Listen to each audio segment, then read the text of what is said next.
Retour sur ce plateau de Wake Up ce matin où nous parlons d'histoire, j'allais dire de l'islam et de la modernité, et accompagné de Cheikh Aboubakar Gourine ce matin. Lorsqu'on parle du concept de modernité, Cheikh,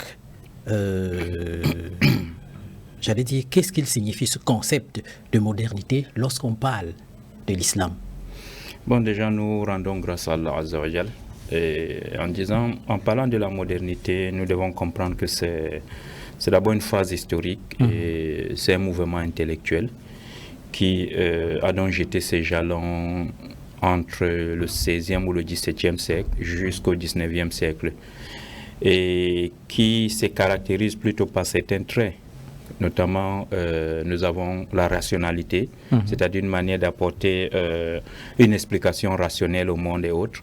Nous avons la démocratie, nous avons également les avancées économiques qui sont là. Nous avons des avancées scientifiques, technologiques qui sont également là. Donc, en quelque part, c'est un peu ce mouvement qui est appelé la modernité.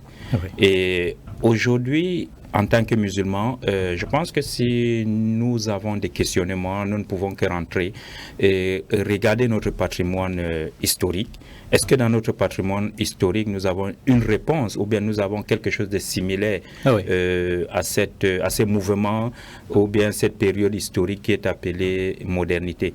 Et sincèrement, si nous retournons en arrière, vous allez remarquer que le patrimoine intellectuel islamique est vraiment riche et que nous n'avions pas à envier à d'autres personnes. Donc, il est tellement riche et avant même que je ne monte sur, je vais dire sur le plancher, j'ai un peu suivi votre la petite vidéo que vous avez fait avancer. En quelques mots, vous avez déjà tout expliqué.